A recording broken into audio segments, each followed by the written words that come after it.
Welcome to our family law webinar. Today we're going to be talking obviously about a client's capacity in family law. So let's get started. This is what we're going to do today. I'll leave you to read the agenda. To give you an overview, let's say to start with, of why decisional capacity and a lawyer's role is more important than ever, we're going to contextualize some of our current demographics. Globally, we're facing the largest demographic shift in our history. The statistics on aging are staggering. In 2017, there were an estimated 962 million people aged 60 and over in the world, with that number growing at about 3% annually. The number of persons aged 80 and over globally is projected to triple by year 2050, and the amount of people over age 80 at that time will be in excess of 425 million. So it's predicted that by 2036, there will be 11 million seniors in Canada. 15% of our population is already over the age of 65. For men, the life expectancy is higher. It's to age 86, and for women, age 89. And while it's certainly not the case that all older adults have issues affecting their mental capacity, with age and with illnesses that come later in life, there's an increased propensity to that. In 2010, there were an estimated 36 million people worldwide living with dementia, and that number is expected to grow to double that in 20 years. And dementia is associated with a decline in mental cognitive abilities. It's caused by a variety of diseases, injuries of the brain, including Alzheimer's. And according to the Alzheimer's Society, every 69 seconds there's a new reported case. In the US, it's the 6th leading cause of death. 1 in 11 Canadians over the age of 65 currently has Alzheimer's or related dementia. In Canada, dementia affects 20% of older adults by the age of 80 and well over 40% by the age of 90. So those statistics obviously are very concerning. Our family dynamics are rapidly changing as well. There's a high rate of separation and divorce. We're seeing situations of second, third, fourth marriages, giving rise to issues with children, stepchildren, adopted children, genetically procured children, predatory marriages. Community is no longer what it once was. Families are not necessarily in the same neighborhood, city, town, or even country for that matter. And so we see these issues as distinctly modern.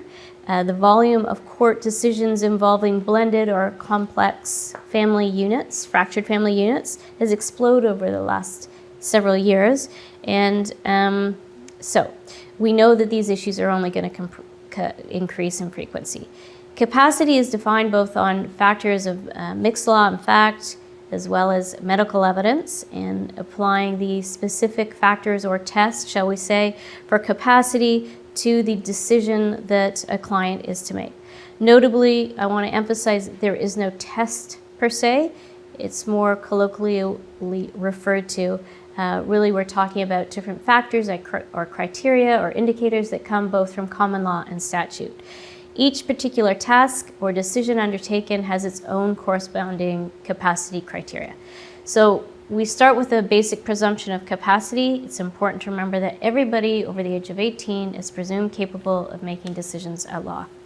And a person is not globally incapable or capable. Rather, capacity is determined on a case-by-case basis, in that capacity is decision-specific, it's situation-specific, and it's time-specific. So what do I mean by that? Capacity is decision-specific in that each decision or task has its own criteria to be applied. For example, the granting of a continuing power of attorney for property, or a a power of attorney for personal care, or to execute a will, are all different decisions that have different criteria applied to determining that capacity. Capacity is time-specific. The law accommodates for fluctuations in capacity. There are good days, there are bad days, and capacity is also situation-specific. So under different circumstances, a client may, for example, have capacity at home, but not be capable at a lawyer's office or a doctor's office. And generally, the ability to understand and process information is the key to capacity. So the ability to understand the relevant information requires the cognitive ability to process, to retain, to understand the relevant information, and then to apply that relevant information to circumstances and weigh the risks, the foreseeable consequences of an action or an inaction related to that. So I said that capacity is based on legal and medical factors. Assessments are completed by all sorts of different people. So for example, it may be a capacity assessor under the Substitute Decisions Act, governed by the Ministry of the Attorney General, and there's a list online of capacity assessors who are qualified to do Substitute Decisions Act assessments. But then you may be going to an expert, geriatrician or psychiatrist or other to evaluate capacity. It may be done commensurate with a task or decision to be made, or it may be long after a decision has been made and is being looked at retrospectively. It's important to note that some forms of capacity are governed by legislation, such as I referred to the Substitute Decisions Act, that deals with personal care decisions, property decisions, capacity to manage property, guardianship. But overall, we have to be careful when we look at matters of determining our client's capacity to do or make decisions in accordance with the Substitute Decisions Act, because finding of capacity potentially results in a loss of liberty. So let's just look at an overview of some of the statutes. The Substitute Decisions Act, as I said, deals with the granting of personal care, powers of attorney, and property powers of attorney. It deals with the capacity to manage property, and it provides the framework within which attorneys are to act, and for the appointment of a guardian or a statutory guardian. Section 3 counsel is counsel which is a provision under the Substitute Decisions Act, and that is counsel appointed on behalf of a person whose capacity is at issue in the proceedings, and they are entitled to receive capable instructions by statute. So to determine whether or not a client is able to give capable instructions or capable wishes obviously falls to the Section 3 counsel to make that determination. Recently, we've seen these appointments and associated court orders expanding the role of Section 3 counsel, and I think that probably is a trend we will see in years to come. What do you think, Ian? Well, I agree. I think it's so hard to manage it because the judges don't understand it, and depending on what court you're in, if you're doing these appointments in the family law circles, they're not typically seeing that, and so they'll often add some layers of responsibility or roles where we might not see it on the estates list the same way and dealt the same way. So I think it's a growing expansion. Yeah, and it's a difficult role. I know there are a lot of negligence claims out there against Section 3 counsel. Difficult because there is not a lot of guidance in the legislation. Literally, the provision says that Section 3 counsel can be appointed and they're deemed to get capable instructions. And so it's a difficult role, and I think there is a tendency by mistake for lawyers to substitute what they think is in the best interest of their client, as opposed to trying to extract wishes, capable wishes, or instructions, either way. So another statute we deal with is the Mental Health Act. This legislates voluntary and involuntary admissions to specifically designated psychiatric facilities. It requires the assessment of a person's capacity to manage property. The statute does protect the rights of patients requiring these assessments by providing them with formal rights advice and the ability to challenge a finding of incapacity before the Consent and Capacity Board. And then there's the Healthcare Consent Act that deals with healthcare practitioners and obtaining capable, informed, and voluntary consent to treatment decisions. Treatment decisions also includes admission to a long-term care facility. And importantly, the Healthcare Consent Act as well does provide for patients to challenge a finding of incapacity before the Consent and Capacity Board. So importantly, all of our legislation has that protection of the rights of the person in all of it.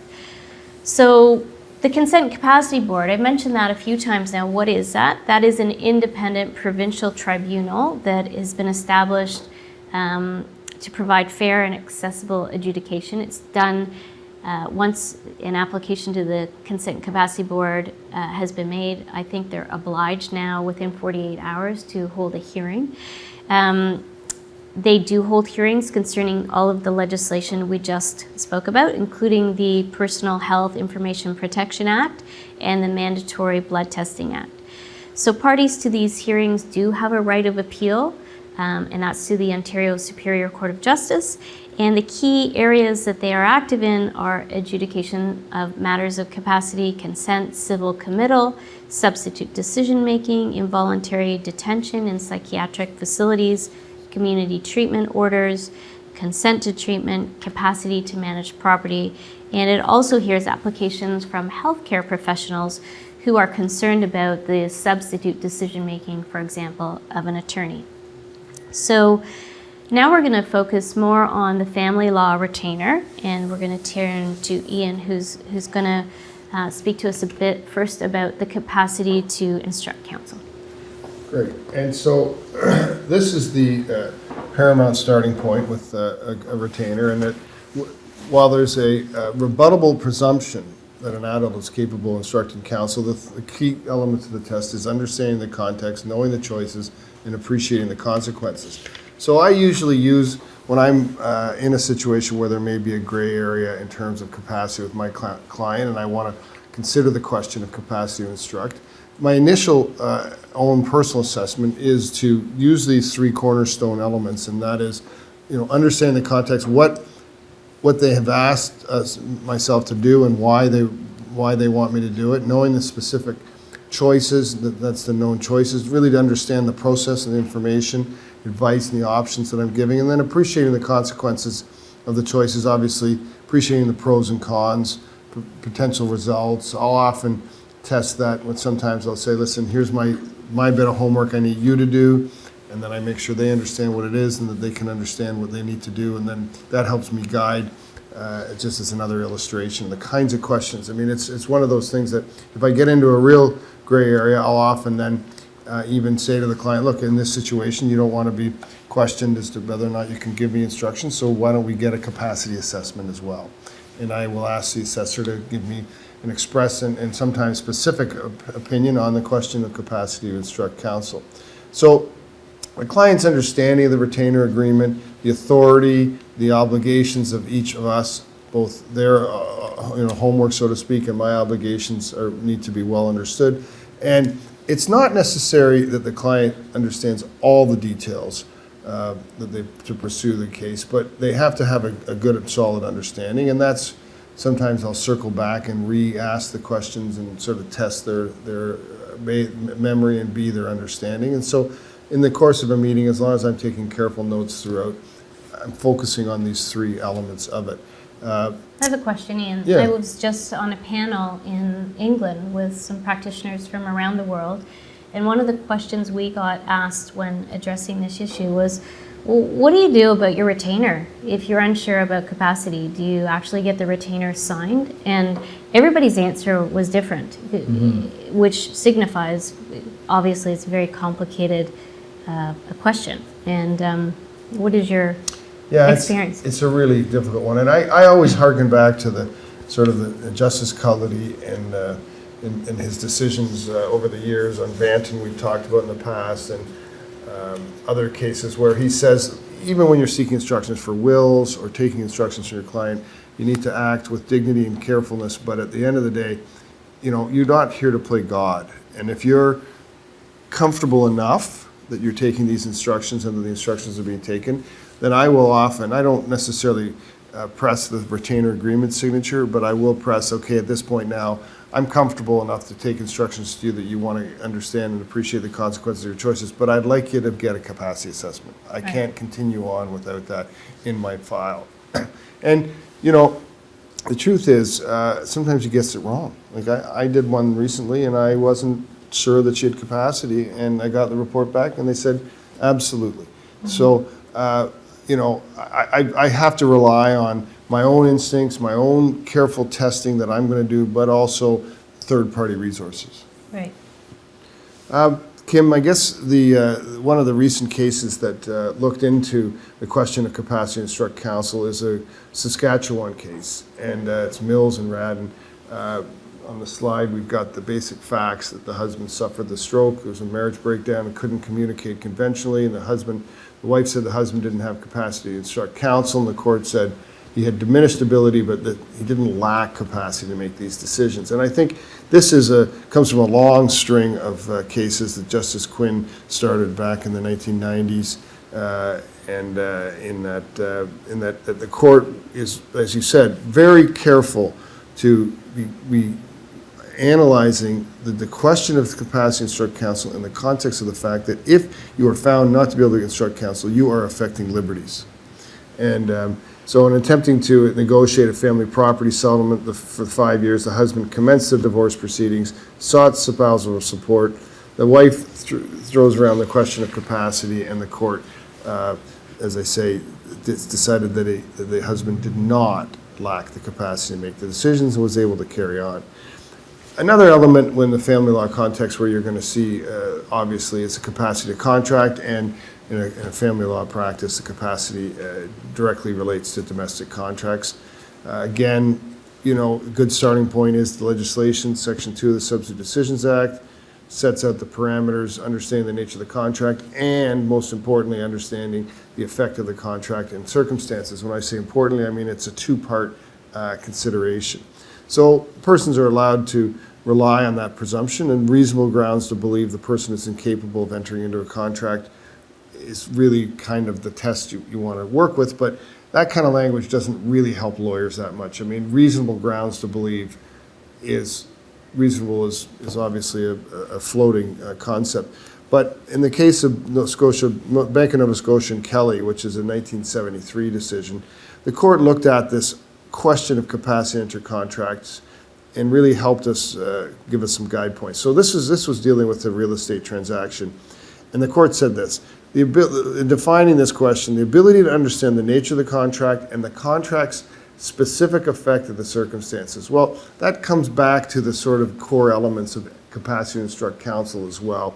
And so these themes kind of circle back around. But if you look at it and you're comfortable in terms of those sort of parameters, then as the court in that case did, they emphasized that a person entering into a contract must exhibit this ability to understand the possible ramifications of the contract, all the sorts of things I just talked about in the context of capacity to instruct counsel, and the criteria to be applied in determining capacity in the contract really is based on this idea of an informed consensus on the part of the contracting parties.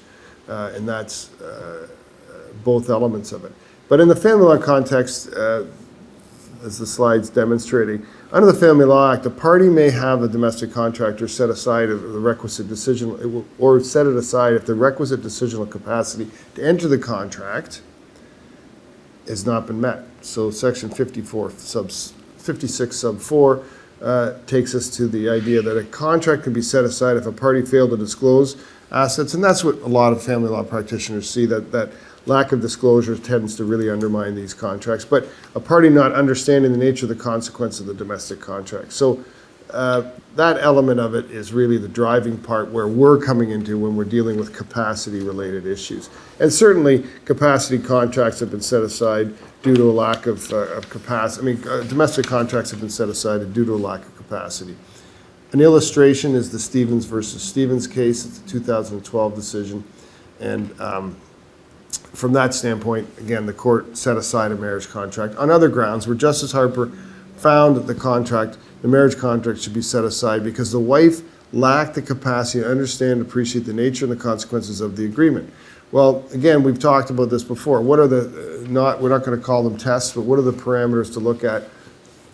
We're catching on to some central themes. Capacity to do a will, nature and understand the nature and extent of your dispositions and who you would normally enjoy your bounty. Well, here we are, same sorts of things. lacking the capacity to understand and appreciate the nature and extent of the consequences of the agreement. So in that case, the psychiatrist testified as an expert witness, provided that the evidence so that the wife suffered from bipolar order was in a manic state at the time the contract was signed. So the court found that the wife's conduct was so extreme that she was not able to understand and appreciate the consequences of the marriage contract. The Court of Appeal upheld this decision in 2013, so it's a really helpful starting point in all of this analysis. Kim, do you mind talking a little bit about the capacity to marry, cohabit, and divorce and reconcile in those areas relevant to the family law? Sure. We've had an interesting bunch of cases in the past Sure year and a half on this issue. So every province in Canada and our 3 territories has marriage legislation that requires persons to have legal capacity in order to consent or enter into a valid marriage. And so the determination, though, of capacity to marry and the capacity to separate and divorce is determined at common law. So let's look at it. Let's start with the capacity to marry. We know that the centuries-old approach, given the case law, go back for hundreds of years now, says that the capacity to marry is a simple test, not requiring a high degree of intelligence. So we're starting at rock bottom. And so the difficulty with that approach today is that we have comprehensive family law legislation that provides for spouses on the breakdown of marriage and on death. So in a way, the common law simply has not kept pace with the development of property rights legislation. And so the test is outdated. It's no longer a simple test because spouses acquire significant property rights upon marriage. And so we find that, unfortunately, because of this older case law, the capacity to marry is found in most cases of exploitation, which is an injustice to the person and potential heirs at law. And so you have to appreciate this simple threshold started in the 1700s when they had legislation called the Lunatics Act. And so this is the precedent within which the courts are finding limitations. And so essentially, we are trying to nudge our courts along to develop a new test. That really hasn't happened. The themes that emerge are that the test for capacity to marry is a simple test. But there were other cases that said, you know what? It requires the capacity to manage property and the capacity to manage the person. And those comments really were obiter. They weren't decisions that stood as precedent. So I'm going to talk about a couple of recent cases. The first being DeVore, Thompson, and Poulin. And this is a predatory marriage situation. It was in BC. It was last year. And a marriage was set aside on the grounds that there was a lack of capacity to enter into the marriage. And the marriage was set aside as void ab initio. And this was a claim brought by a niece of her older adult aunt who passed away. So in essence, this is how the predatory situation took place. Mrs. Walker was in a mall. She was with a friend. She had, importantly, been diagnosed with Alzheimer's, and her condition was significantly deteriorated at this time. She forgot, for example, she forgot how to use utensils and the phone. She couldn't recall people that she was speaking to or people who were around her every day. And so what happened was the predator borrowed $5 from her at the shopping mall and then asked for her address to return the $5. And then he embarked upon a consistent campaign to deplete her of her assets. And the court found that the evidence showed this consistent campaign and that she did not have the requisite capacity to enter into the marriage. And so the marriage was set aside. A terrible situation. And Hunt and Ward is a case that our office was involved in. And not an older adult, in fact, an adult younger than me, suffered a catastrophic brain injury, and he was kidnapped by a former girlfriend, and he was taken and married. He was in the custody of, not custody, but he was residing with his sons, and the sons had to follow his credit card statements to track him down. And when they finally did, he had already been married. And so what happened was there was a court hearing, and the decision of Justice Koch was that the marriage was going to be set aside as void ab initio, that the Mr. Hunt didn't have the capacity to enter into the marriage. Well, why are these cases different, or are they different at all? And the answer is that these cases were successful in that the marriages were set aside because of the overwhelming medical evidence in both situations. So in Hunt and Ward, there was extensive medical evidence which demonstrated, by virtue of the brain injury, that this gentleman did not have the requisite capacity to marry. And so the expert evidence tendered to the court was really of assistance, and it was a tool within which the court was really able to set aside these marriages.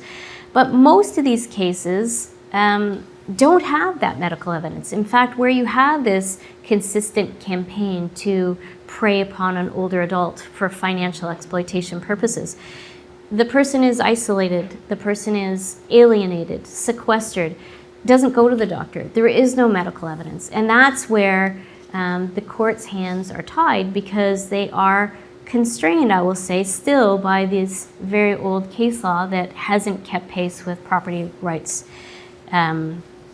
advancements. So I don't think these cases have turned the tables in terms of the court's approach, but I simply think that the courts had the tools to be able to set aside the marriages in the circumstances.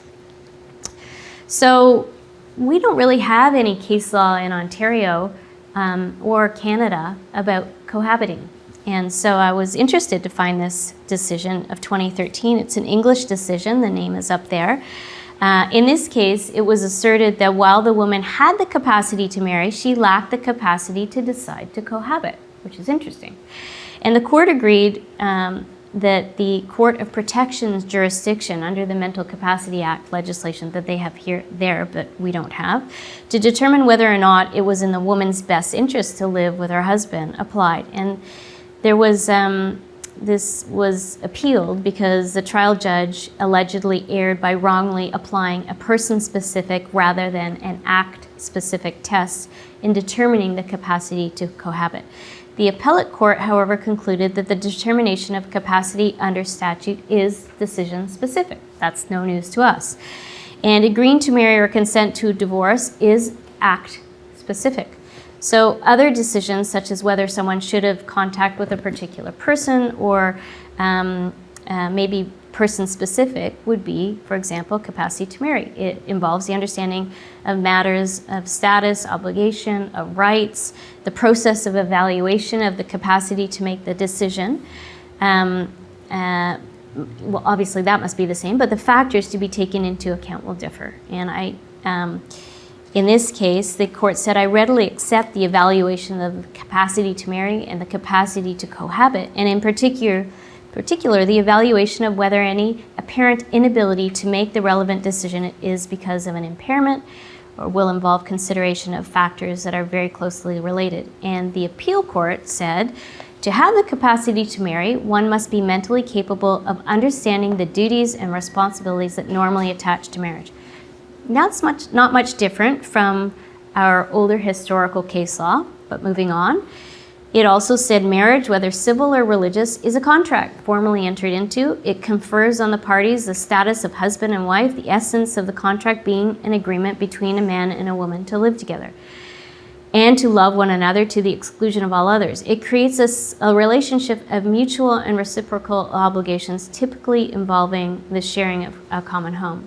Arguably, therefore, if you have the capacity to marry, then you're likely to have the capacity to cohabit, since cohabitation is one of the duties of marriage, and Canadian courts have held that cohabitation is part of the decision to marry. Again, as an example, we have Banton, a Justice Cullity decision that you referred to earlier, where the court observed the duty to cohabit is inherent in the marriage relationship. Or in the case of Wolfman-Stoland, the court observed, if the parties, I don't think we have these up on the PowerPoint, Ian, if that's what you're looking for. Yeah. If the parties are capable of understanding that the relationship is legally monogamous, indeterminable, except by death or divorce involving mutual support and cohabitation capacity is present. I have a bit of a problem with these factors in this decision, because today we have so many different forms of spousal relationships, which don't necessarily include cohabiting to be married. But in any event, we have that case. And so the other decision, Ian, I think you're going to talk about, is the Calvert and Calvert decision. Sure, and I think it's one of those cases that you need to go back to. I like to go back to anyway, to when I'm considering this, and I always go back to this case in Kim's book on this, because it's full of really important core elements of what is this question of capacity to separate and divorce. And like you said, there's sort of this food chain, and it's been historically dealt with, and Madam Justice Bonato, as she then was, made this decision, and it's been a great benchmark decision because it helps at least give us some guideposts on how we can address the question of capacity to separate and divorce. The court in this case, the court was asked to decide, in this case, Mrs. Calvert was suffering from Alzheimer's, and did she have capacity to divorce her husband, who she lacked, argued that she lacked such capacity. Now, these cases are always so difficult because these are hotly contested matters, and it is sometimes in the interests of one of the spouses or the other to make these allegations for their own financial benefit. So the court looks at comparing the different standards of capacity in Calvert, and the simplest one is separation, as the court decided, and that requires the lowest level of understanding, like the capacity to marry, which the person has to know with whom she does or does not want to live.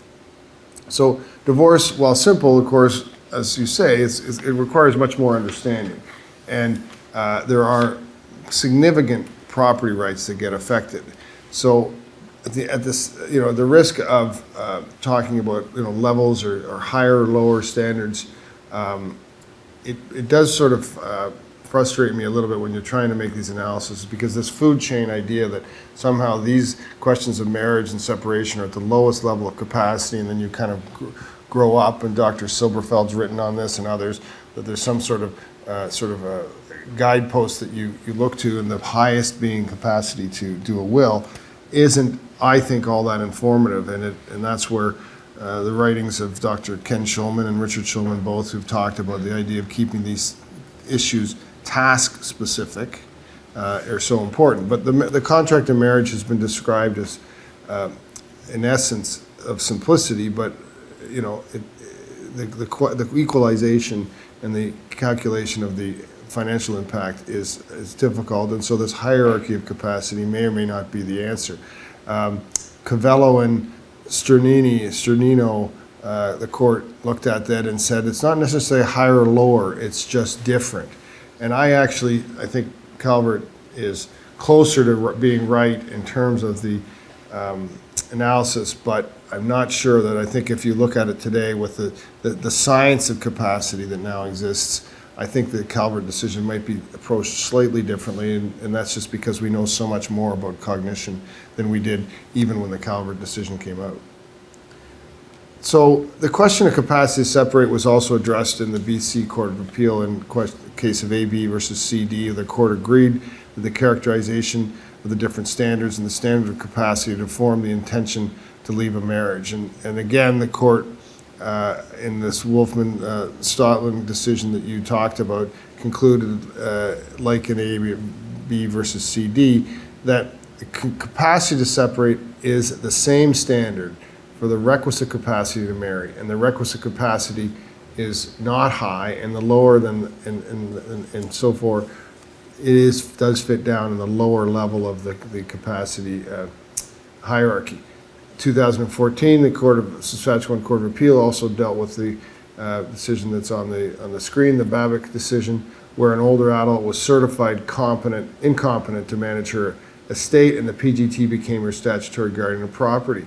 Well, after being discharged from hospital, the older adult resided in a care home, refused to contact with her husband, stated she'd been physically assaulted and intimidated by the husband. Well, the PGT brought an application and said, we got to divide the family property, relying on Calvert, that the wife may not be capable to manage her financial affairs, and that she was not capable of making personal decisions. Well, the court, in deciding the issue of capacity, insofar as the law is able to do, the appropriate approach is with respect to personal autonomy, balancing that with the individual making the decisions for his or her life. And in this case, there was evidence that the wife wants to live in the care home, but not with her husband, and she wanted half of the family property. And just before we go on to the next case capacity question, it seems to me this is a really tough area to sort of work through in my practice and in yours. I know you see the same thing, Kim, because we've got clients who come to you and say, my spouse is incapable. I'm not getting enough support. I'm not getting enough money because the children from the first family are looking after all the money. How do I get more money? And one of the options is actually to take the family law steps of divorce and separation and divorce. You may well be separated, but the divorce will get you the financial comfort that you want. But tell an older couple that they have to divorce their incapable spouse just to get the money is a tough discussion. Right. And if there was no intention formed to divorce and steps taken prior to becoming incapable, then an attorney or a guardian can't just go before court and ask for a divorce. It's difficult. Yeah. And I mean, I have these debates all the time because what is the intention, and do we know what the pillow talk was before that they became incapable or not? And sometimes it is in the best economic interest of people just to simply take those steps, but maintain the relationship as it is, because it gives certainty to the, especially in second family situations or third family situations, it gives a certainty of the families knowing where the money's going to flow, and that truthfully shouldn't matter, but it does, and it allows you to have some flexibility. Those disputes are actually, I think, really sad because you do have the interference of kids who are stepkids, from second or third or fourth or more marriages. And you never know what the intentions are behind it all. So is it that really there was a divorce that was started or divorce proceedings started, or is the attorney trying to take advantage of one or other of the spouses and to try to protect their inheritance? I mean, they are such complicated, difficult disputes. And there's also questions of whether or not the attorney is acting outside of the power granted by the Power of Attorney document and outside of the confines of the Substitute Decisions Act, and really requiring advice and direction. But we see, I'm seeing more and more disputes of this nature, and they're really difficult because the family members don't even want to get together for any sort of mediated resolution on behalf of the parents. And they, of course, want their parent, one set of the family will say, oh no, I want mom to come live with me, and or dad has to go to a care facility, mom wants to stay in the house. And it's so difficult because people start taking steps that they're not authorized to do, like locking one of the spouses out. Yeah. I had one recently, and it's really upsetting, and they're difficult to unravel, both legally and practically too. And the capable spouse is really in a bad spot because they've lost access to any funding, so it's hard to get the necessary legal resources to support your efforts, because the incapable, if they've got the control of the assets, can dry up any access to money for them to live on and dry up any access to get their own resources for lawyers and things like that. And so all of a sudden it's being driven by so much more emotion than it needs to be. And if people in those situations would just sort of do that and sit down and start to say, okay, let's be realistic. This is the way things are going to unfold. and let's talk about the math, Yeah. I think it would take things a lot further. Yeah, a facilitated family mediation is the way to go in those circumstances, and then everybody can air their grievances and come out with a plan that works for everybody. Just quickly then, on just the question of capacity to set aside a divorce, this decision that Pinnock, or whatever, however you say it, the judgment was set aside, the divorce action, in this case, the person requesting the capacity to divorce, but the divorce judgment was issued, and arguably the judgment can be set aside for lack of capacity. And in this case, where a divorce judgment was set aside as the action should have been brought by the wife's guardian, not by the wife herself, as she was incapable of seeking a divorce, the court held that the judgment could be set aside. It's a rare occasion, but it's something that just sort of, that decision helps guide us in that regard.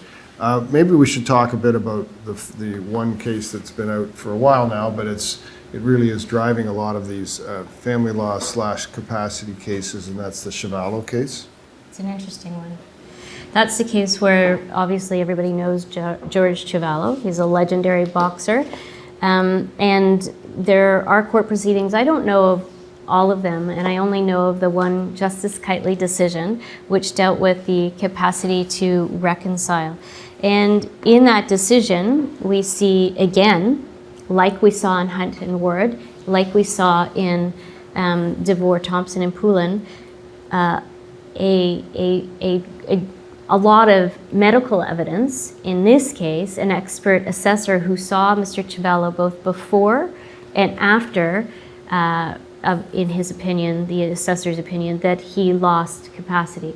So it was very compelling. I think Justice Kitely was able to make the decision, notwithstanding she referred to Calvert and she looked at the other cases, not on the basis of common law precedent, but rather on the basis of the overwhelming medical evidence and the expert evidence that she relied upon in that hearing. And so she said that she accepted the evidence of the expert, who was a geriatric psychiatrist, and concluded that Mr. Chavallo did lack the ability to understand the responsibilities and consequences arising from a marriage, that he lacked the ability to manage his own property and personal affairs, and that while Mr. Chavallo did express a wish to live with his wife, he didn't understand the financial and emotional consequences of choosing to reconcile with his wife. And so he, in the end, was found to have lacked the capacity to reconcile with his wife, whom, as I understand it, only from the decision, he had been married to and then separated. I understand the decision is now under appeal. I haven't heard anything. I don't know what the status is. Yeah, no, I'm not either sure where that's at. So, Kim, can we talk a little bit about the lawyer's role? And again, this is helpful guideposts for us when we're dealing with the question of capacity in a family law context. Right. So it's always the obligation of the lawyer to interview the client for the purposes of determining the requisite capacity to enter into the retainer, to instruct counsel, to carry out the decision or task that the client has come to us for. And whether that's, as you say, execute a will, to do a power of attorney, to make an inter vivos gift, to transfer real property, it's our obligation. It is the real estate lawyer's obligation in a transaction, a property transaction. It's the family law lawyer's obligation in the context that we've just been speaking about. And our obligation, obviously, in accordance with the power of attorney and will situation and other. Justice Cullity, again in Banton, said a very high degree of professionalism may be required in borderline cases where it is possible that the client's wishes may be in conflict with his or her best interest and counsel's duty to the court. So, as professionals, we really have to be cautious. We have to look at the red flags. We have to be aware of the issues and make sure that we do our jobs properly and diligently. And so we've already talked about the legislation that governs some of this. We've talked about some of the common law decisions. But there are also the rules of professional conduct. We'll get to that in a minute. But we know from recent cases that the duties and obligations of lawyers have to be carried out. We have to be able to discharge our duties. So I want to tell you about a few decisions that might help us in that regard. So one is the case of Law Society and Ferrand. This involved a disciplinary hearing for a lawyer who represented a vulnerable person who was eventually assessed as incapable of defending himself from any exploitation. In joint submissions before the, I don't know if it was a tribunal hearing, that's not clear. But the lawyer admitted to charging unreasonable fees, to breaching an order of the court, so I guess it was, the actual case was before the court, and misleading his client. The panel held that the facts admitted by Mr. Ferrand raised matters which lie at the heart of a lawyer's obligations. The calling of a lawyer is to protect his client. The calling is highest where the client is vulnerable, just like Justice Cullity has emphasized. And in this case, the lawyer ended up receiving a 14-month suspension due to mitigating factors. So another one is the Rekozak decision. And that's a recent case out of Alberta that deals with undue influence. An older adult, Ted, met Marion at a gun show. Ted sold his farm. It had been in his family for nearly a century. He was head over heels over Marion. There was no wedding date. Eventually, he went into care. He made a new will. He did powers of attorney. Marion was a gambler. She gambled away his life savings. And the court eventually held that Ted's last will was invalid as a result of undue influence, and commented on the difficulties facing lawyers where there may be a hidden narrative due to undue influence. So the court said unless there were obvious signs that something was amiss, as there was not in this case, the lawyer is not in a position to go beyond his or her capacity examination to test the information the client brings. The lawyer doesn't know how it is or why it is that the client has adopted the understanding that produces the instructions, and the lawyer doesn't know and can't know what influences have been at play or been working on the client. These influences may be operative, hard at work, while the meeting progresses, because there may have been some preparation beforehand. A third party who's controlled and manipulated a client can continue to control and manipulate that client while not being physically present. And so that's so interesting. I told you about the panel I was speaking on, and the lawyer from Ireland, I think it was conducting a Skype interview and noticed that the client kept looking down at the screen while the interview was going on. And she asked that the camera be placed downwards, and it was seen that she was being handed papers of what to read out to the lawyer on the telephone. So you just got to be live to these issues and the creative ways that exploiters will employ to get away with the situation. So in the last case I wanted to mention here was Wallman and Wallman, and this is a case where Murray married his second wife, Estelle. He made several property transfers and new wills that benefited her.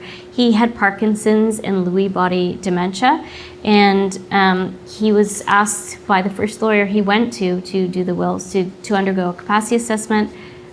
He didn't want to. He went to another lawyer, and the court held that Murray lacked the testamentary capacity and was unduly influenced into preparing the latter wills. But noted that the solicitor, the second solicitor, did a lot of things right, including meeting with Murray alone, keeping notes, asking Murray those probing questions that we say have to be asked. But the court held in the circumstances the lawyer had an obligation to address the substantial wealth transfers to Estelle and didn't. And what about the disinheritance of his two sons with whom he was very close? So the lawyer ought to have done this as a matter of course, investigating capacity and undue influence. So we see that lawyers can get into trouble, and whether that be advertently or inadvertently, with the presence of these capacity and related issues. So the rules of professional conduct, as I said, statute and common law are essential in assisting the lawyer in these cases, but ultimately, like you said, you follow your gut. A lawyer has to satisfy themselves and be able to paper their file and later speak to the capacity of the client. So A few practice points, best practices. They're up there. We've mentioned them as we've gone along, so I'm not going to spend much time on them. The rules of professional conduct, I'm just going to go through quite quickly. So we know that Rule 3.2-9 says that we have an obligation to treat that solicitor-client relationship as we would any other solicitor-client relationship, and that it be a normal one, right? So we know that. We know that the duty of loyalty applies, and we know that the duty of candor applies, and confidentiality applies without exception. It doesn't change because our client has capacity issues. And I think that's important because sometimes people will say, well, why didn't you just call the bank, or why didn't you just call the daughter and get the financial information if you're worried? Well, because we have this thing called solicitor and client privilege, and we can't do that without instructions. But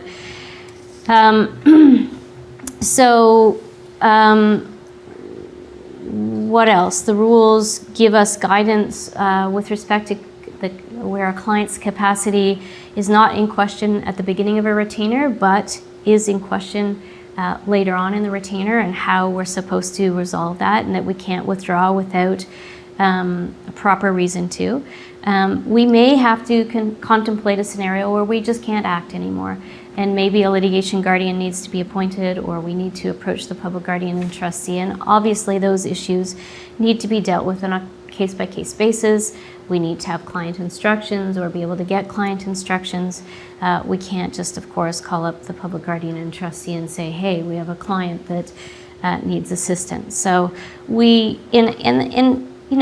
our way through that, it takes time and patience, and we have to give the client every accommodation that client needs to, empower themselves to be able to get through that whole process.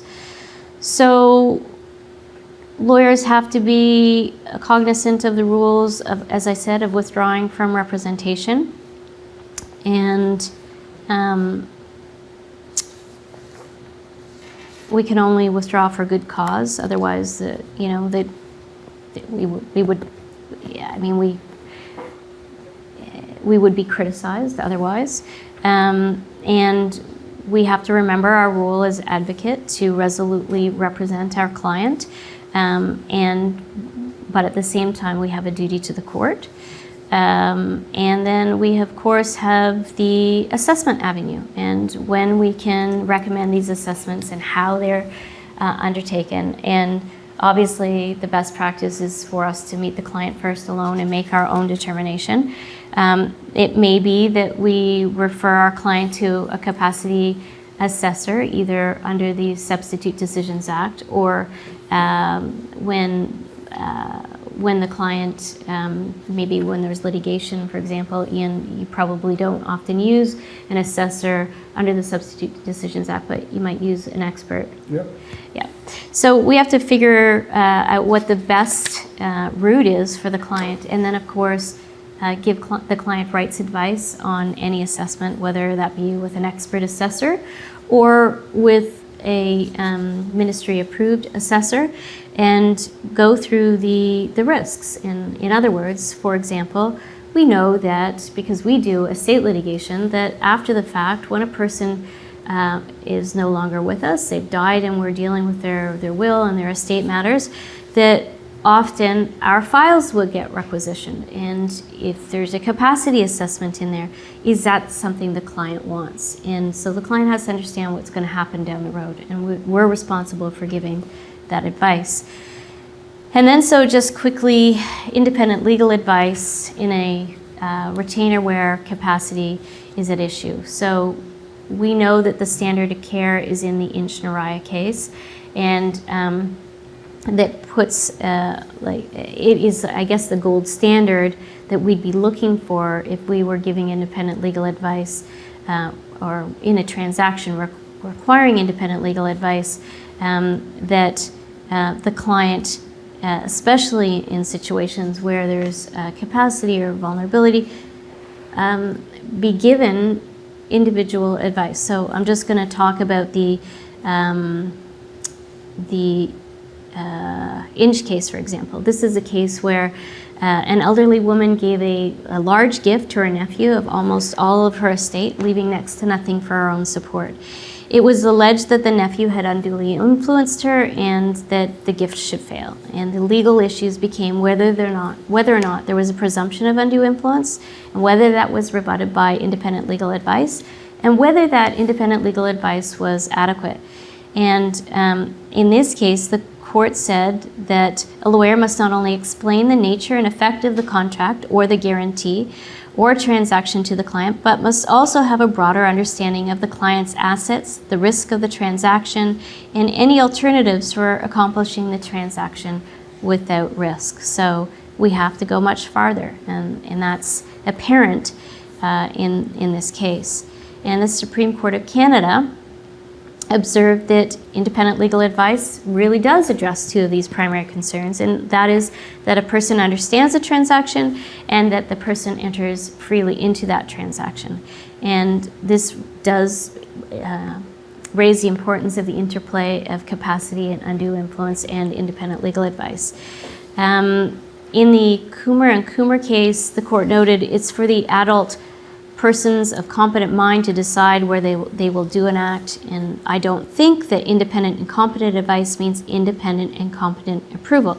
It simply means that advice shall be removed entirely from the suspected atmosphere, and that from the clear language of the independent mind, they should know precisely what they're doing. And Ian, we know that great guidance in all of these issues with capacity comes from the Law Society of British Columbia, and they have great literature on what to do in independent legal advice retainers. And then, of course, we have solicitor's negligence, and that's all something we want to avoid. That's right. And so I'm just going to very quickly, because we have to wrap up, we're a bit behind. In the Gammon and Steve's case, this was a case where the elderly couple in their 80s conveyed their home to their niece and her husband, as well as conveying a vehicle and some furniture. And later, the couple brought an action to have all that given back. And the trial judge found that there was a failure on the part of the lawyer to explain the true nature of the transaction to the elderly couple. And keep in mind that in this case, the couple was brought by the niece from the nursing home to the lawyer, and I guess this was at the niece's house. And the lawyer, it says in the decision that the lawyer smoked, had a coffee, was there for about 45 minutes, but he never spoke to the couple alone. And so the court noted that lawyers must always take sufficient steps to permit themselves to satisfy a court that the grantor is fully aware of the circumstances and the consequences, and that there's no undue influence at play. I think, Ian, you need to take off, so I'm going to wrap up here. Continue this, finishing up on the negligence point, because they really do help, again, not just protecting your client, but protecting yourself. So I'll let you just finish that up, and I apologize. I've got to leave a little early at this one. All right, take care. Thanks so much. So the other case that we were wanting to discuss was Scott and Clancy, and that involved a transfer of land by Mr. Wilbert to his neighbors. And the lawyer who gave the independent legal advice advised Wilbert that he could get more money for his land and proceeded to give him what he called the King Lear warning. In other words, how he gave up his kingdom away and was thrown out. Wilbur told the lawyer that the neighbors had been good to him and he wanted them to have his land. He didn't, however, raise or discuss any other circumstantial issues. For example, what would the tax implications be? And what were the financial circumstances of Wilbert afterwards? And how could he go on and live and support himself once having transferred his major asset away? So the court concluded that the lawyer's advice to Wilbert fell short of meeting the standards enunciated in, again, that Inch-Nariah case, which is the gold standard. The court went on to find that despite the deficient independent legal advice, however, it was nonetheless adequate in having the client understand the nature of the terms of the agreement and that he was acting of his own volition. And the evidence established that at the time he executed the agreement of purchase and sale, his mental ability was adequate and he acted with proper deliberation as a free agent. In other words, without undue influence. And the court also said the independent legal advice lawyer must be alive to the issues of influence and incapacity. A general understanding of the complexity of capacity and undue influence issues and the red flags to be aware of is essential. So with that, let's talk about a few of the red flags and best practices.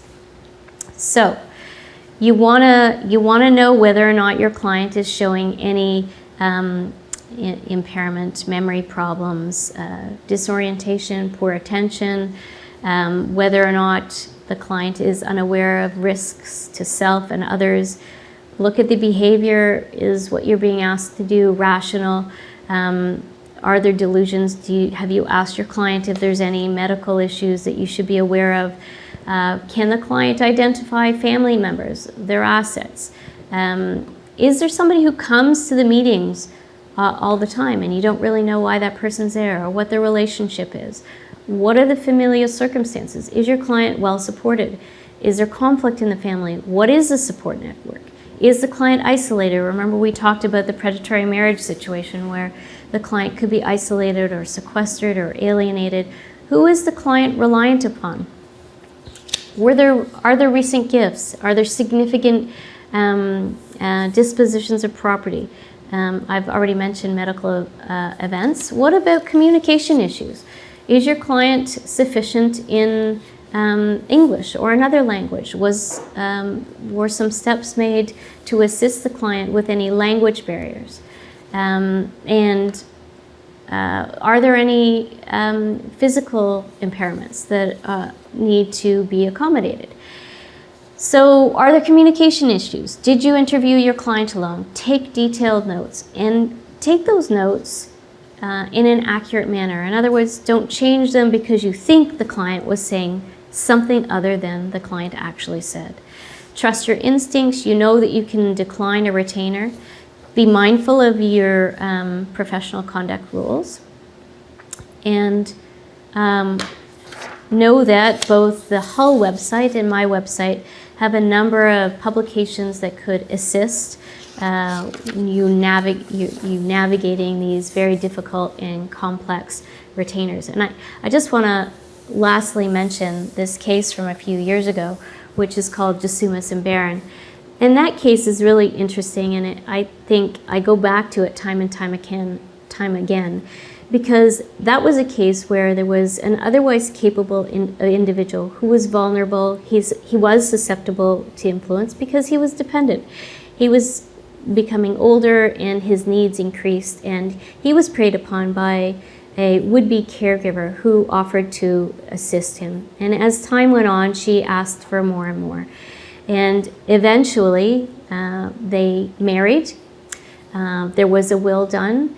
The will lawyer took instructions from both of them at the same time. There was a property transfer to the predator's, if you will, the predator's son. And the neighbors realized that this man had become downtrodden, wasn't his usual self, and, took it upon themselves to see what was going on. And he was upset because all of this had happened, but he wasn't incapable.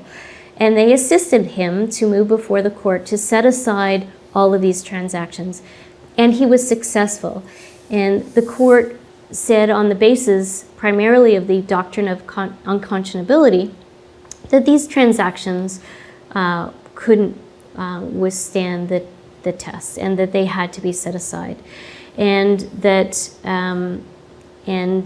the marriage in this case is interesting because Mr. Jasumas was competent and he was a party to the marriage, he moved for a divorce. Obviously, in this unique situation, it is unique, there's not many cases like this, he was able to move for a divorce. There was no setting aside of his marriage on the grounds of incapacity because he wasn't incapable.